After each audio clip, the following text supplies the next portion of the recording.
ওহ, আর পারছি না বন্ধু, রাত্রকে এই গাছের তলায় বিশ্রাম করা যাক।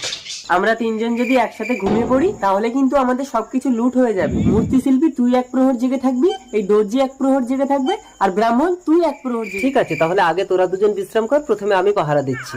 আমি তো একজন মূর্তি শিল্পী, যতক্ষণ জেগে আছি একটা মাটির মূর্তি বানিয়ে ফেলি। शाबाश बेटा। দর্জি বন্ধু, এবার তুই উঠে পাহারা দে, আমি শোবো।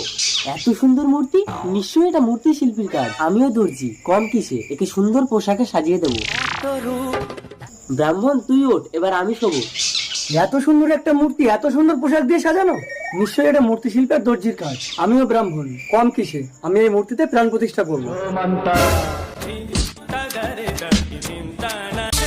আমি যুবতী, যৌবনের জোয়ারে আমার দুকুল ছাপিয়ে যাচ্ছে, কেউ আমাকে বিয়ে করো। প্রথমে আমি তোমার মূর্তি বানিয়েছি, আমি তোমাকে বিয়ে করব সুন্দরী। না, আমি তোমার লজ্জা নিবারণ করেছি, আমি তোমাকে বিয়ে করবো সুন্দরী। আমি তোমার প্রাণ প্রতিষ্ঠা করেছি, আমি তোমাকে বিয়ে করবো সুন্দর।